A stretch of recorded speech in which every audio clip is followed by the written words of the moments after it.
warahmatullahi wabarakatuh.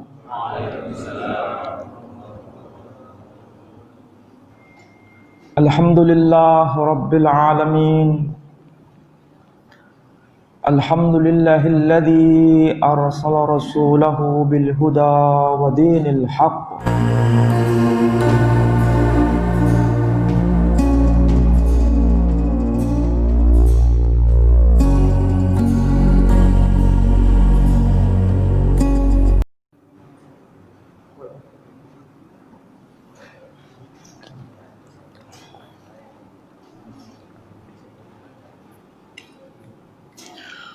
Bismillahirrahmanirrahim.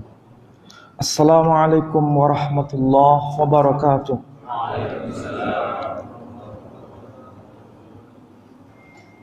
Alhamdulillah rabbil alamin.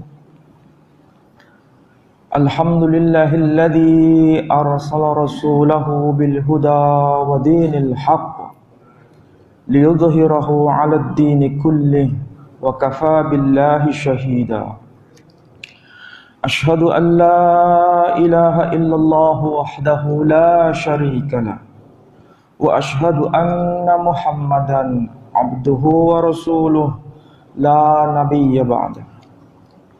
Allahumma salli wa sallim wa barik ala habibina wa syafi'ina wa nabiyyina wa maulana Muhammadin wa ala alihi wa sahbihi wa sallama tasliman katsira. Ya ayyuhal hadirun ittaqullaha haqqa tuqatih wa la tamutunna illa wa antum muslimun.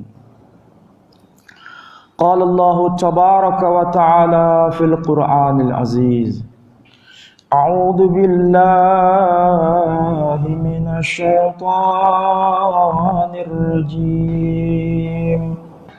Bismillahirrahmanirrahim. Inna Allah astafa Adam wa Nuhan wa ala Ibrahim.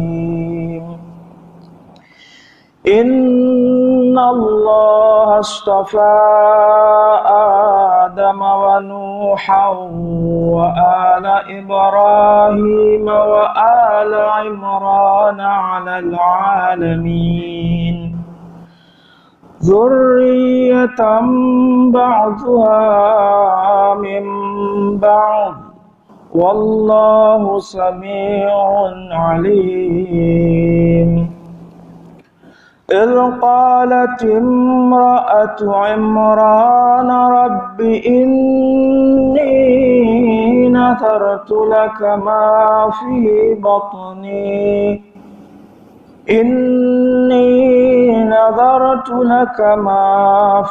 بطني محررا فتقبل مني Innaka antas sami'ul alim. Sadaqallahul azim. Bapak Ibu dan saudara-saudara sekalian, alhamdulillah kita panjatkan puji syukur kita kehadirat Allah Subhanahu wa taala yang telah menganugerahkan banyak nikmat kepada kita. Dan kita telah mendapatkan nikmat itu dalam berbagai bentuk. Mudah-mudahan nikmat itu bisa kita syukuri dan kita menjadi hamba-hamba Allah yang bersyukur insya Allah. Saudara-saudara sekalian, kajian kita pada pagi ini berkaitan dengan keteladanan keluarga Imran. Saudara-saudara, kita akan membahas tema yang akan kita perbincangkan pagi ini termaktub di dalam surah Ali Imran. Surah yang ketiga. Ayat yang pertama yang ingin saya sampaikan, ini ayat yang betul-betul luar biasa untuk kita renungkan bersama. Karena di sini disebutkan beberapa tipe manusia unggul yang Allah sampaikan kepada kita. Ayatnya berbunyi, Innallaha astafa Adama wa Nuhan wa ala Ibrahim wa ala Imran alal alamin. Sesungguhnya Allah telah memilih Adam dan juga Nuh dan juga keluarga Ibrahim dan juga keluarga Imran alal alamin, atas alam semesta. Saudara-saudara, saya tidak akan menjelaskan mengenai apa yang Allah telah tetapkan atas diri Adam dan apa yang telah Allah tetapkan atas diri Nuh, begitu juga Ibrahim. Tapi yang ingin saya sampaikan pada pagi ini berkaitan dengan keluarga Imran. Dan kalau kita baca ayat ini luar biasa. Kenapa? Karena disebutkan rentetan secara berurutan. Bicara Adam, kemudian bicara Nuh, kemudian bicara keluarga Ibrahim, baru kemudian bicara keluarga Imran. Ini bukan hanya sekedar urut-urutan biasa, tetapi satu dengan yang lain ada kaitan nasab. Ada kaitan nasab. Adam nanti akan melahirkan keturunan, yakni Nuh. Nuh nanti akan melahirkan keturunan, yakni Ibrahim dan keluarga Ibrahim. Dan dari keluarga Ibrahim ini nanti muncul keturunan yang disebut nanti dengan sebutan Ali Imran, yakni keluarga Imran. Jadi ini bukan sekedar urut-urutan biasa, tapi merupakan hubungan nasab dan satu dengan yang lain saling menguatkan dalam hal keistimewaan pada zaman mereka masing-masing. Nah, tentu saja konsentrasi kita akan saya bahas berkaitan dengan keluarga Imran. Kalau semua saya bahas, sampai nanti siang nggak selesai. Jadi ini harus konsentrasi pada konteks keluarga Imran saja. Apa yang terjadi atas keluarga Imran dan bagaimana hubungannya dengan kita? Saudara-saudara sekalian, ayat ini kemudian berlanjut dengan ungkapan ilqalat imra'atu Imran. Seingat saya pernah dulu menjelaskan di sini.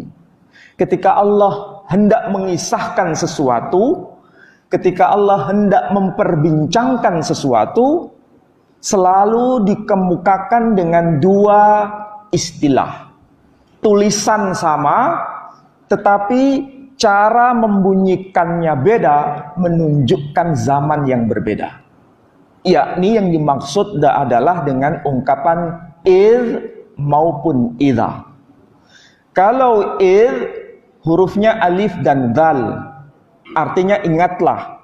Artinya ingatlah ketika peristiwa ini terjadi di masa lampau. Tetapi kalau Allah berkata idza, itu menunjukkan ingatlah ketika peristiwa ini akan terjadi.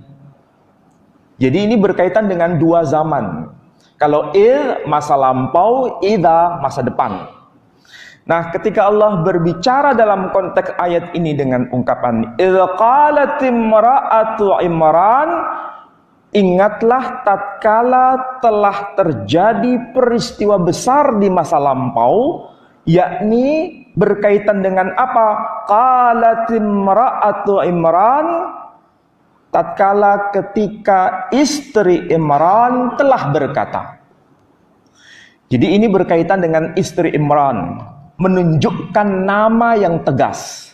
Saudara-saudara sekalian, Allah melalui firman Al-Quran yang berjumlah 114 surah, itu bukan hanya dahsyat dalam pilihan kata, bukan hanya dahsyat dalam susunan kata, bukan hanya dahsyat dalam susunan surah, bahkan sampai dahsyat dalam susunan huruf. Berkaitan dengan penyebutan nama, ini agak aneh memang Al-Quran menyebutnya. Kalau Allah ingin memberikan pelajaran kepada kita semua, ingin mengajar kepada kita semua untuk meneladani sosok itu harus diteladani, itu biasanya menyebut nama. Tapi kalau sesuatu yang terjadi berkaitan dengan perilaku atau sosok yang telah melakukan perbuatan tindakan tersebut tidak boleh dicontoh, tidak boleh diteladani, dan hanya sekedar sebagai pembelajaran saja, Quran selalu tidak menyebutkan nama. Jadi, kalau berkaitan dengan sesuatu yang perlu dicontoh, menyebutkan nama. Tetapi kalau berkaitan dengan sesuatu yang tidak boleh dicontoh, tidak boleh diikuti jejaknya, dan hanya diambil sebagai pelajaran saja, Allah hanya menyebut gelarnya saja, tidak langsung menyebut nama. Nah, saya ambil contoh. Di dalam Al-Quran disebutkan istilah Fir'aun. Banyak orang salah kaprah bahwa itu adalah nama orang. Fir'aun disebut sebagai nama orang. Banyak orang salah kaprah. Apakah itu betul? Yang jelas jawabannya keliru. Apalagi Al-Quran ini tidak mungkin bertentangan dengan fakta historis. Tidak mungkin bertentangan dengan fakta sejarah. Kalau kita pernah pergi ke Mesir, misalnya kalau kita umrah plus Kairo plus Mesir, itu pasti kita bisa banyak mengambil pelajaran. Cuma sayangnya manusia itu agak aneh juga. Ketika umrah maksudnya baik untuk beribadah, tapi plusnya plus Guangzhou. Tahu Guangzhou di mana? Ke Cina. Atau umrah plusnya plus Singapura. Kira-kira ini tepat atau kurang tepat? Kadang manusia itu paradoks ya. Umrah itu maksudnya baik. Tapi ketika itu diselingi dengan sesuatu yang tidak match, ini ada sesuatu yang paradoks. Tapi kalau kita misalnya umrah plus Turki, umrah niatnya ibadah, pergi ke Turki dengan tujuan nanti bisa berkunjung ke Museum Top Kaki di Turki supaya bisa bisa melihat bagaimana pedangnya Nabi, bagaimana surat-surat Nabi, bagaimana pedangnya para sahabat, bagaimana terompahnya Nabi dan lain sebagainya. Itu semakin menambah keimanan. Itu nggak paradoks. Artinya ada sesuatu ingin menambahkan keimanan. Begitu juga kalau misalnya plusnya plus Mesir. Kita bisa melihat piramida-piramida di sana. Piramida-piramida itu adalah makam tempat kuburannya para Fir'aun. Tentu saja Fir'aunnya bermacam-macam namanya.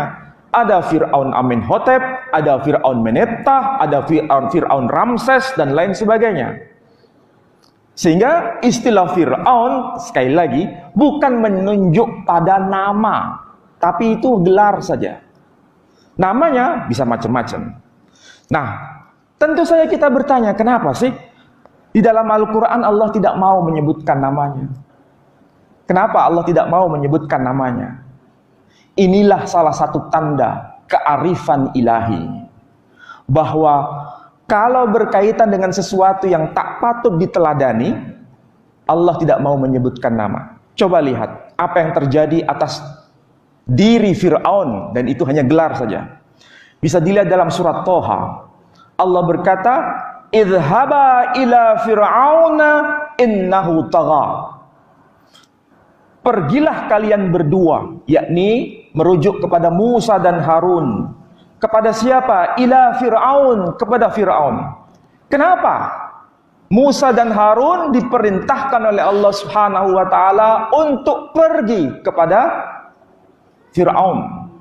Karena Fir'aun dikatakan oleh Allah Subhanahu wa taala, innahu tagha. Dia Fir'aun itu telah melampaui batas. Coba bayangkan. Allah kalau sudah mengatakan tagha, berarti ini sudah mencapai puncak.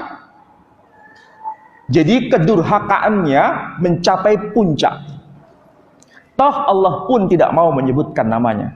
Kepada kita, kamu nggak perlu tahu siapa namanya. Tapi pribadi ini sudah melampaui batas. Dan apa yang dikatakan? Faqula lahu qawlan layyina. Maka katakanlah kepada kalian berdua, katakanlah kepada Fir'aun itu, olehmu kalian berdua, yakni Harun dan Fir'aun, kepada Fir'aun, yakni Musa dan Harun, untuk berkata kepada Fir'aun dengan ungkapan apa? Qaulan layyina, perkataan yang lemah lembut. Coba bayangkan ya, kepada Fir'aun yang begitu saja sudah tagha, melampaui batas, Allah tetap berkata kepada Musa dan Harun untuk menyatakan dengan lemah lembut. La'allahu yatadakkaru, agar dia benar-benar ingat, au yahsha, atau merasa takut.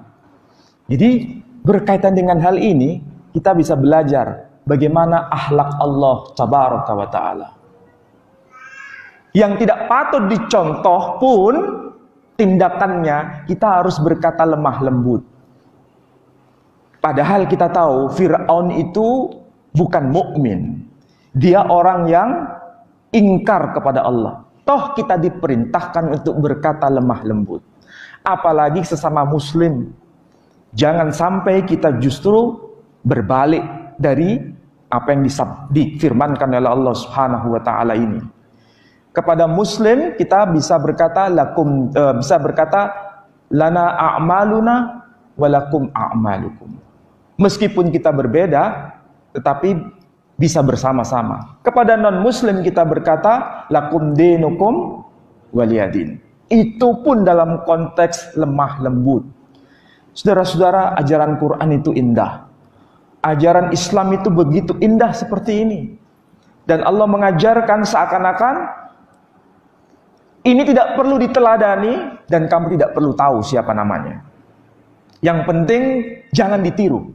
Inilah tindakan luar biasa. Nah, sebaliknya kalau perlu diteladani, Allah menyebutkan namanya. Termasuk berkaitan dengan keluarga Imran ini. Apa yang terjadi atas keluarga Imran? Istri Imran berkata, Rabbi inni nadartu laka ma fi batni. Wahai ya Rabb, ya Tuhanku, sesungguhnya aku telah bernadar kepadamu semata-mata ma fi batni, atas apa yang ada dalam buah rahimku. Sebagai apa nadar itu? Muharraran, sebagai persembahan khusus kepadamu.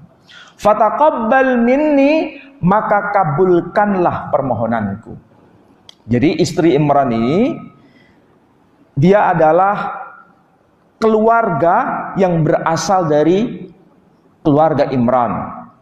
Dan keluarga Imran nyambungnya kepada keluarga Ibrahim. Keluarga Ibrahim nyambungnya kepada Nuh. Nuh nyambungnya kepada Adam. Apa yang terjadi atas kehidupan istri Imran atau keluarga Imran ini? Inni nadartu laka ma fi batni. Aku telah bernadar atas apa yang ada dalam buah rahimku. Ini keluarga yang tidak dikasih keturunan sebetulnya. Jadi keluarga ini belum punya keturunan. Sebagai ekspresi bahwa keluarga ini mendapatkan nikmat, kemudian timbul ungkapan nadar. Jadi timbul ungkapan nadar itu saya kira wajar bagi siapapun, termasuk atas pribadi istrinya Imran bernadar.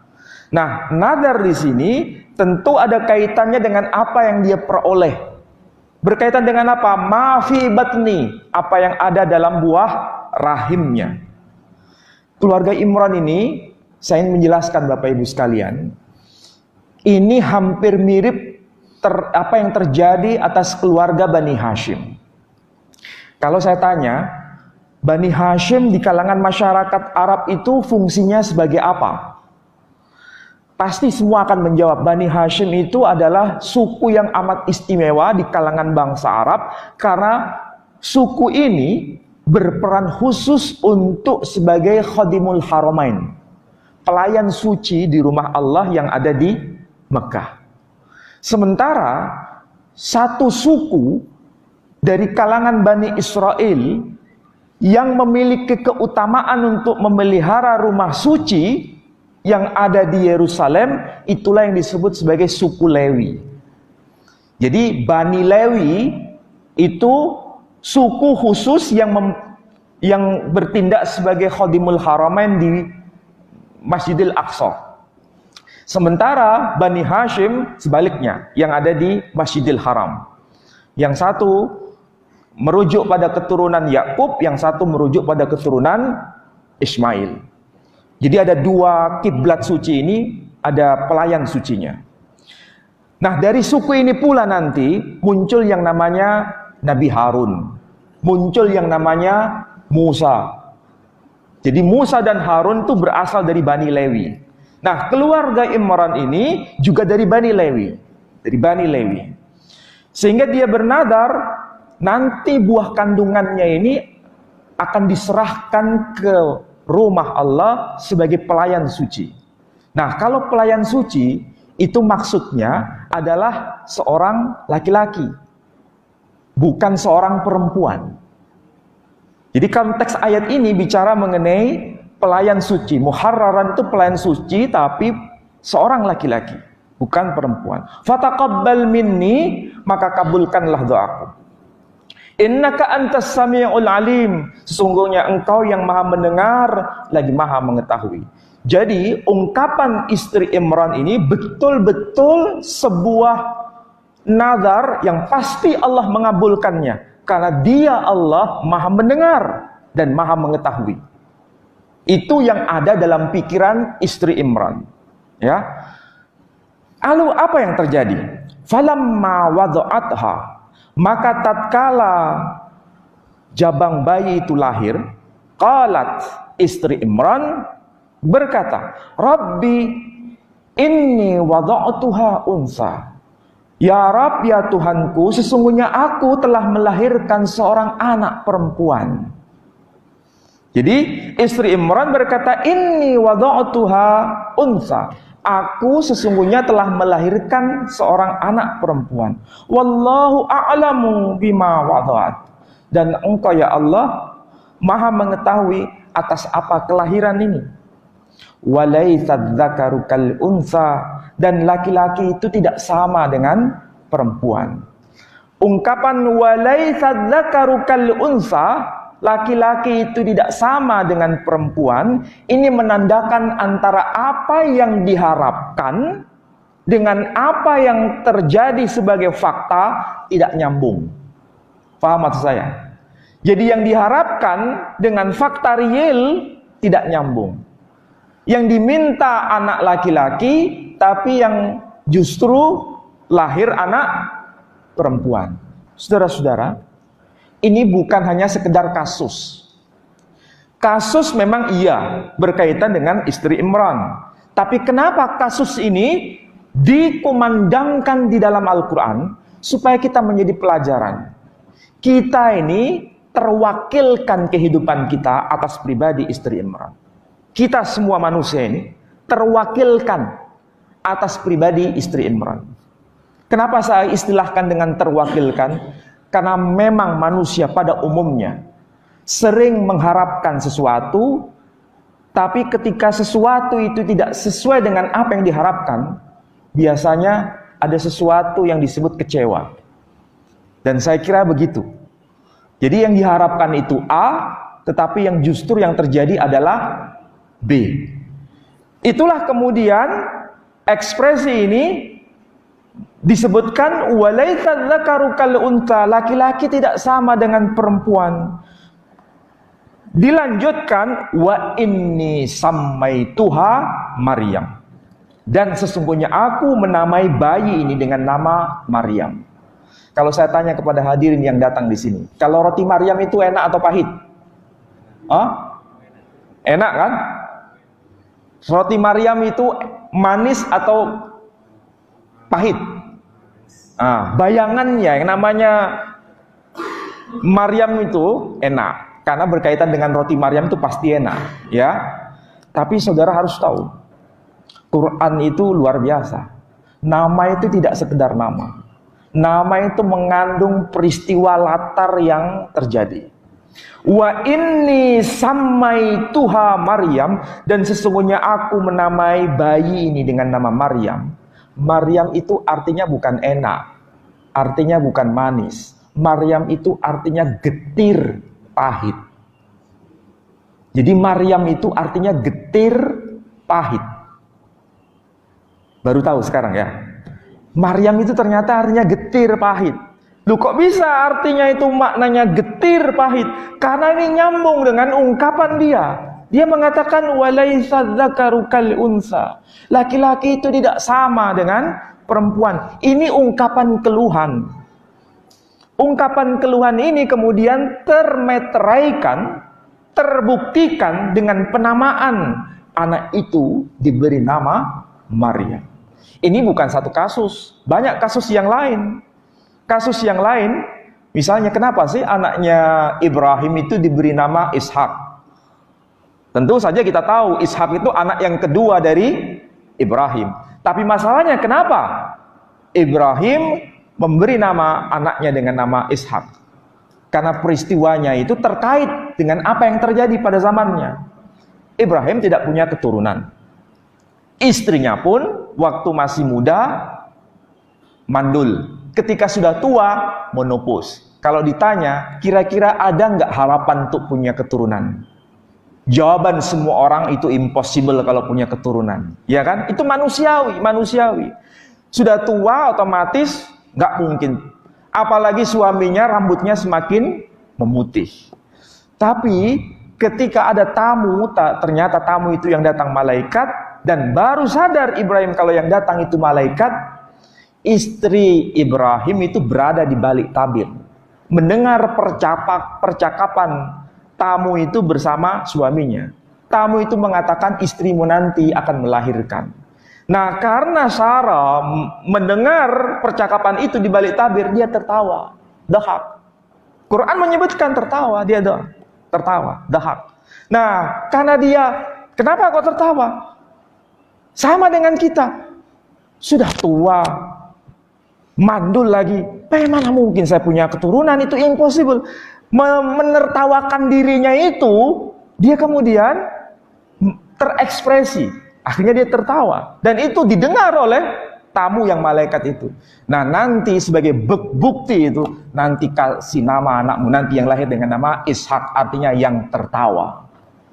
Jadi nama itu ada peristiwanya, tidak sekedar nama. Begitu pula ketika Allah berkata mengabadikan apa yang diungkapkan oleh istri Imran, walaisa dzakaru kal unsa, laki-laki itu tidak sama dengan perempuan. Ini ungkapan keluhan. Keluhan seperti ini terwakilkan, dan kita pun rata-rata mengeluh. Sekarang saya tanya, tahun 2019 sudah ada planning enggak? Sudah ada planning, mau ngapain? Yang diharapkan mau apa? Semua manusia rata-rata begitu. Ya kan? Ya. Punya planning. 2018 kemarin, tentu saja semua punya planning. Harus begini. Ada nggak yang meleset? Ada. Ada yang meleset. Mungkin ada yang melesetnya itu separuh. Tapi ada yang melesetnya 1 atau 2. Wajar manusia itu menentukan rancangan, membuat list rancangan begini begitu, tapi nanti faktanya, takdirnya bisa tidak sama seperti rancangan itu. Dan sebagaimana yang dirancang oleh istrinya Imran juga sama. Dia merancang, nanti yang diharapkan adalah anak laki-laki. Ternyata Allah menghadiahkan anak perempuan. Biasanya manusia itu mengeluh kalau tidak sama antara rancangan dengan fakta. Betul tidak? Kalau antara rancangan tidak sama dengan fakta, mengeluh. Tapi ingat, di balik sesuatu yang tidak sama dalam ukuran manusia, pasti Allah memberikan hikmah kepada kita. Begitu pula apa yang terjadi atas istri Imran. Yang diminta anak laki-laki supaya nanti menjadi pengabdi di rumah Allah, ternyata yang lahir anak perempuan. Ini mengecewakan bagi istri Imran. Terekspresikan pada nama itu dengan nama Maryam. Tapi apa yang terjadi nanti? Singkat ceritanya, dari Maryam ini lahir sosok manusia laki-laki yang bernama Isa Al-Masih. Ini hadiah besar. Memang kelihatannya dengan lahirnya Maryam itu mengecewakan, tapi dari Maryam ini nanti lahir manusia besar. Dan itu yang tidak disadari oleh istri Imran. Begitu juga kita semua. Barangkali kita kecewa, sering kali kita kecewa, minta kepada Allah begini. Ternyata yang tidak dikabulkan. Ingat, bukan berarti Allah tidak mengabulkan. Allah pasti mengabulkan. Masalahnya tidak sesuai dengan rancangan kita. Rancangan itu akan terjadi berikutnya. Dan kita tidak sadar itu. Nah, itu tentu saja ini pelajaran untuk kita semua. Bahwa apapun dalam hidup ini pasti ada sesuatu yang lebih baik. Tidak mungkin Allah menghadiahkan kepada kita sesuatu yang lebih buruk. Pasti akan menghadiahkan sesuatu yang lebih baik. Nah, berkaitan dengan istri Imran, kembali pada ayat ini. Ketika istri Imran memberi nama wa inni sammaituha Maryam, dan aku sesungguhnya memberi nama anak itu dengan nama Maryam, wa inni u'idzuha bika, dan sesungguhnya aku memohonkan perlindungan bagi dia kepadamu semata-mata, wa dzurriyyataha, dan juga keturunannya, minas syaitonir rajim, dari godaan setan yang terkutuk. Nah, ini pelajaran untuk kita. Pelajaran juga. Ini adalah doa permohonan istrinya Imran, ibunya Maryam, padahal Maryam ini waktu itu masih bayi merah. Sudah didoakan. Tetapi tidak berhenti di situ. Doa ini tetap nyambung kepada wa dzurriyyataha, dan juga keturunan si bayi merah ini. Dia tidak pernah ketemu dengan keturunan si bayi merah ini. Keturunan si bayi merah itu maksudnya Isa Al-Masih. Tidak pernah ketemu, tapi sudah didoakan oleh dia. Dia sudah mendoakan.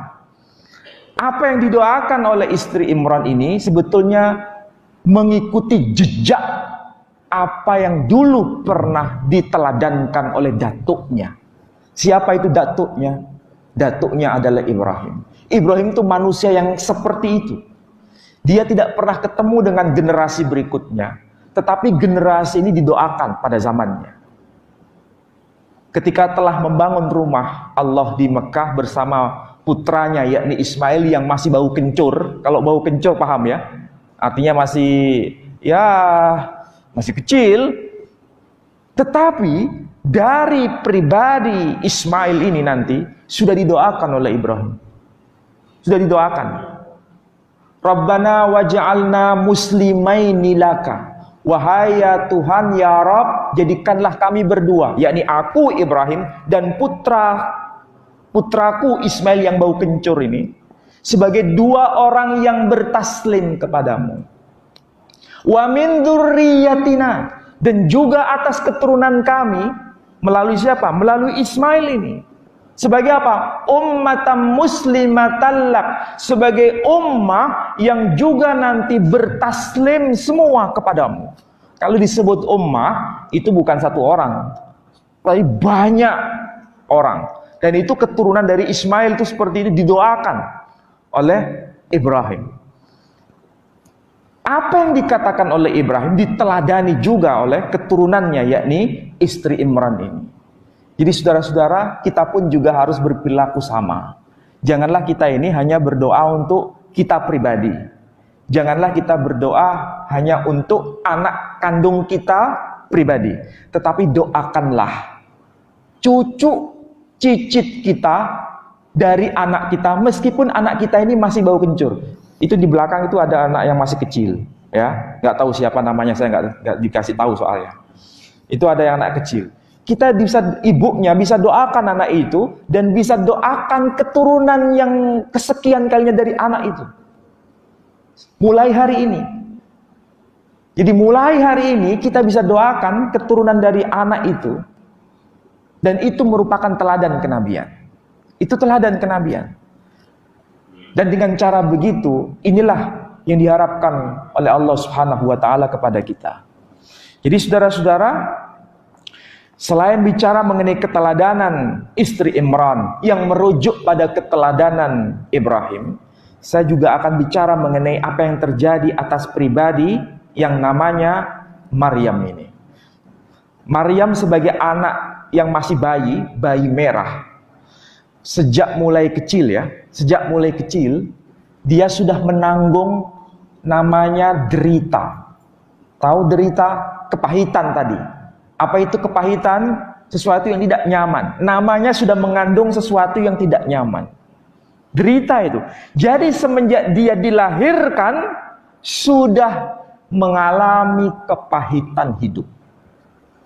Sejak dia dilahirkan, dia mengalami kepahitan hidup. Ini tidak berhenti di situ. Dia harus menjadi nadar. Kalau nadar itu berpisah dengan orang tuanya. Berpisah. Dan nanti diasuh oleh saudaranya, saudara dari pihak ayahnya, yakni Zakaria. Artinya berpisah dengan orang tuanya. Berarti itu kepahitan juga. Kepahitan itu tidak berhenti di sana lagi, tapi semakin puncak, yakni tatkala Maryam melahirkan. Jadi ketika Maryam dilahirkan, sudah mengalami kepahitan. Namanya sudah mengandung kepahitan. Puncak kepahitan itu tatkala dia melahirkan. Jadi dilahirkan kepahitan, ketika dia melahirkan juga kepahitan. Apa maksudnya? Dia dituduh sebagai pezina. Wa ma ummuki baghiyah, dan ibumu itu bukan seorang pezina. Jadi Maryam ketika dia melahirkan bayi yang bernama Isa dituduh sebagai pezina. Nah, ini pelajaran. Jadi saudara-saudara, tentu saja kita ini keluarga yang muslim, yang beriman kepada Allah Subhanahu wa taala.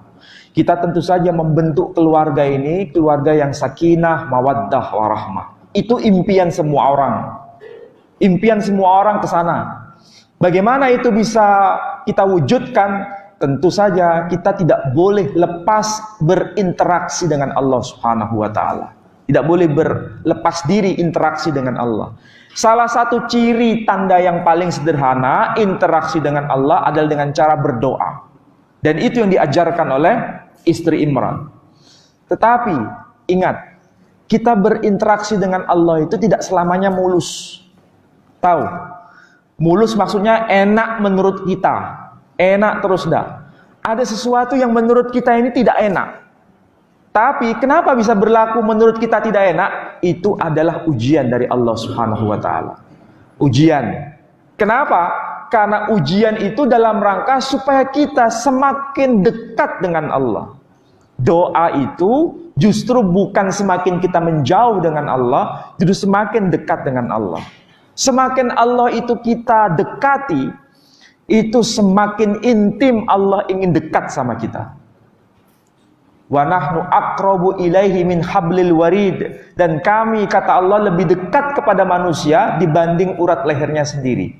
Tetapi apa yang kita harapkan, meminta kepada Allah, tidak selamanya itu akan terjadi 100% seperti keinginan kita. Bisa jadi meleset. Tapi melesetnya itu bukan berarti Allah tidak mau dengar apa yang kita doakan. Bukan berarti Allah membuat kita ini kecewa, tidak.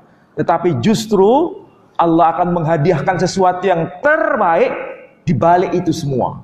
Dan itu yang dialami oleh istri Imran. Jadi pelajaran hidup itu memang misteri. Pelajaran hidup itu memang misteri. Dan kalau kita bisa mempelajari kehidupan ini dengan berkaca pada Al-Quran, kita akan mendapatkan banyak ketenangan. Dan salah satu ketenangan itu adalah semakin dekatnya Allah sama kita. Saudara-saudara, saya tidak akan menguraikan banyak hal berkaitan dengan Maryam, apalagi Isa nanti suatu saat nanti. Cuma berkaitan dengan keluarga Imran ini, memang satu-satunya keluarga yang di dalam Al-Quran disebutkan sebagai nama surah. Satu-satunya keluarga yang di dalam Al-Quran disebutkan sebagai nama surah. Dan dari pribadi keluarga Imran ini nanti akan muncul juga Pribadi yang bernama Maryam ini nanti muncul sebagai nama surah juga. Dan itu satu-satunya tokoh perempuan yang ada di dalam Al-Quran yang namanya abadi sebagai nama surah. Berarti ini bukan sesuatu yang kebetulan. Ini sudah ada grand design. Kenapa? Maksud saya yang perempuan. Yang perempuan satu-satunya pribadi perempuan di dalam Al-Quran itu hanya Maryam ini. Aneh kan? Kalau Luqman itu tokoh laki-laki. Bukan keluarga. Luqman itu tokoh laki-laki.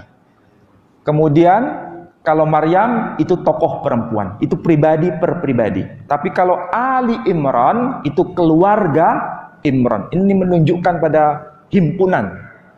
Dan di dalam himpunan ini ada satu tokoh sentral, yakni Maryam salah satunya. Nah ini sebuah istilah yang tentu saja Al-Quran akan memberikan informasi kepada kita dengan detail. Insya Allah pada bulan Februari saya akan membongkar rahasia kenapa ini huruf-hurufnya bisa nyambung, kata-katanya bisa nyambung, kalimat-kalimatnya bisa nyambung. Nanti saya uraikan pada bulan depan. Tapi konsentrasi ke sini dulu, bahwa mempelajari keluarga Imran ini, yang pertama, teladan yang pertama adalah teladan dalam doa itu. Kedua, antara harapan dengan kenyataan itu bisa jadi tidak nyambung, tapi di situ Allah akan memberikan hadiah yang terbaik, lebih baik dari apa yang dia minta. Yang ketiga, keteladanan atas pribadi yang merujuk pada Ibrahim itu juga sebagai keteladanan kenabian untuk mendoakan anak cucu kita meskipun kita tidak menangi kehidupan mereka. Saya kesulitan mencari bahasa yang tepat. Menangi dalam bahasa Jawa itu di Indonesia kan jadi apa ya? Pokoknya meskipun kita nggak sezaman dengan keturunan kita itu, kita sudah mendoakannya sekarang. Jadi sekali lagi, mumpung anak kita masih kecil-kecil, mungkin ada yang sudah SMA, ada yang sudah kuliah, anak Pak Tommy sudah kuliah. Meskipun belum belum menikahkan ya, tapi sekarang bisa mendoakan cucu-cucunya. Begitulah keteladanan Ibrahim. Dan begitu pula keteladanan dari istri Imran. Dengan harapan supaya kita nanti pulang ke haribaan Allah Subhanahu wa taala, kita terhimpun dalam satu keluarga besar. Itu yang Allah maukan. Makanya sebelum mereka itu ada, kita sudah mendoakan mereka. Jangan anggap remeh doa itu. Doa itu sanggup merobek tirai langit. Doa itu sanggup meruntuhkan langit. Allah tidak mau mengecewakan hambanya. Tapi seringkali manusia itu mengecewakan Tuhannya. Allah berakhlak seperti itu. Kita berakhlak tidak seperti Tuhan. Allah berakhlak kepada Fir'aun saja seperti itu ya. Mengajarkan kepada nabinya, berkatalah dengan kata yang lemah lembut. Tapi kita seringkali berkata kasar. Jadi sekali lagi, mudah-mudahan kita bisa mengambil pelajaran hidup. Mudah-mudahan kita menjadi pribadi muslim yang lebih baik. Dan tentu saja itu keinginan kita semua. Baik, kalau ada yang mau tanya, silakan. Ya, yang ibu-ibu dulu ya.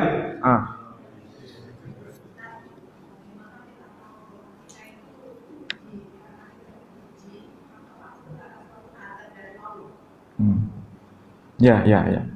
Baik. Saudara-saudara sekalian, memang sesuatu itu kita susah mengidentifikasi apakah itu ujian ataukah adab. Kalau ujian itu maknanya positif, tapi kalau adab itu maknanya negatif. Ya, kita tidak tahu itu. Kita tidak tahu. Taunya kita itu adab atau ujian itu ketika peristiwa itu terjadi. Ketika peristiwa itu terjadi dan merefleksi diri atas kehidupan kita. Jadi merefleksi diri atas kehidupan kita. Kita tentu saja perjalanan hidup ini inginnya semakin dekat kepada Allah, ya. Semua rata-rata begitu, semakin dekat kepada Allah.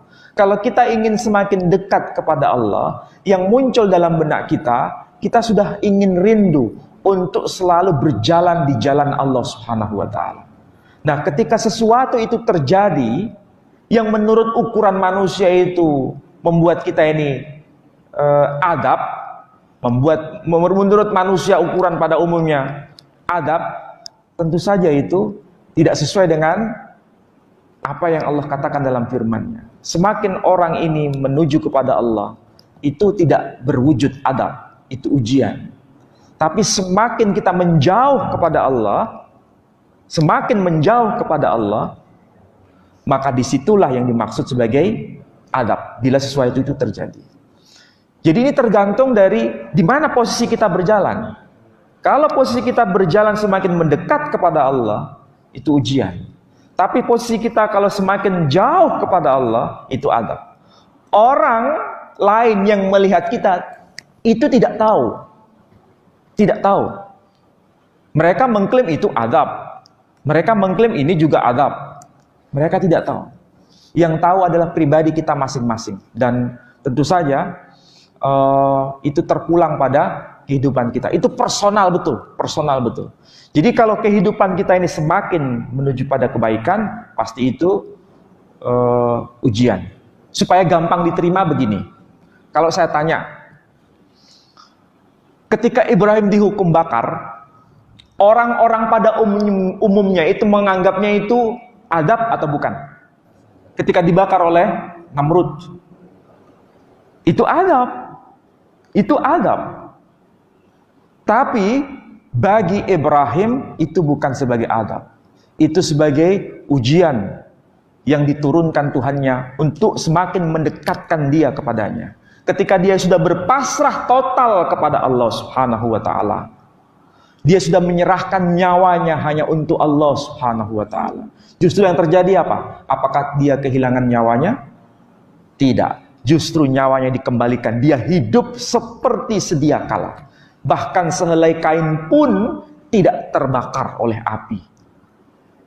Jadi menurut ukuran manusia itu adab. Begitu pula ketika orang melihat kita, oh ya ini kena adab ini orang. Biarkan orang mengatakan apa, terserah mereka. Tapi kalau kita ini semakin ingin mendekat kepada Allah, jangan kita suudzon kepada Allah bahwa itu sebagai adab. Ini pasti sebagai ujian. Jadi yang perlu dimunculkan dalam benak kita ini, satu, bersikaplah hidup ini semakin menuju ke jalan Allah. Itu yang penting, istiqomah di jalan Allah.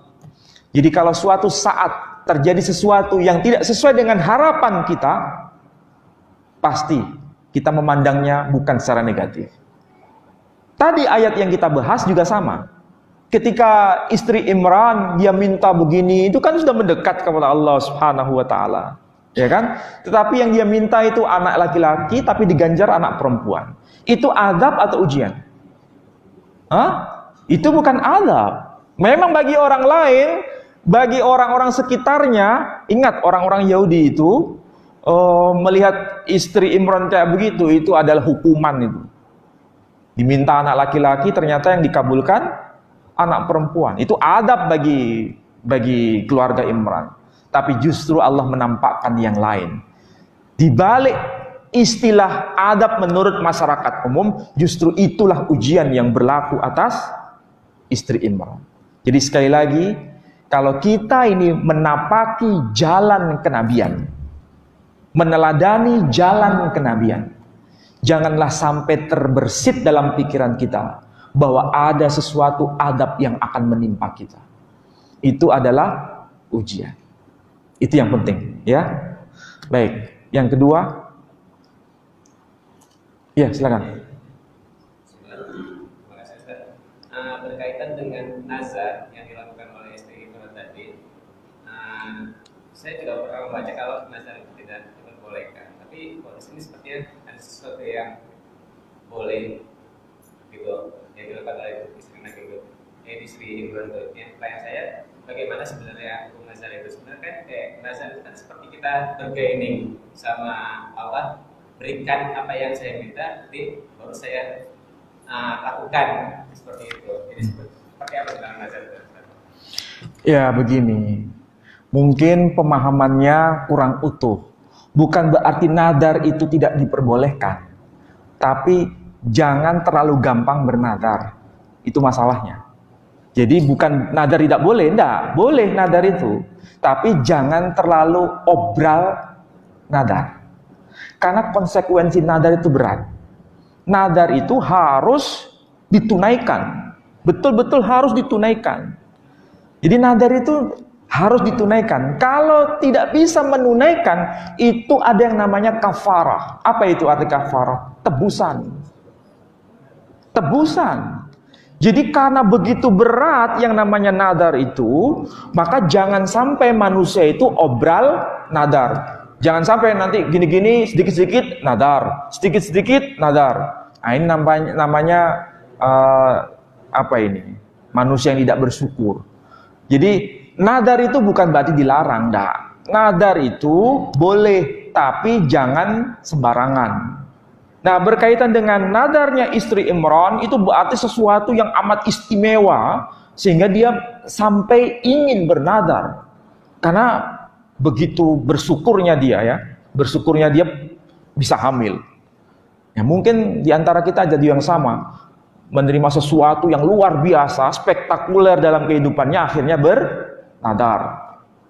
Misalnya dapat apa gitu ya, istimewa dalam kehidupannya, yang dia nggak pernah alami sebelumnya dalam kehidupannya, kemudian dia bernadar. Kalau bernadar seperti itu, ingat, harus ditunaikan.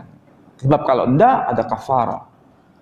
Jadi ringkasnya, apakah nadar itu boleh? Boleh. Tapi apakah harus dilakukan terus-menerus? Ya jangan. Dan jangan terlalu gampang untuk bernadar. Intinya begitu.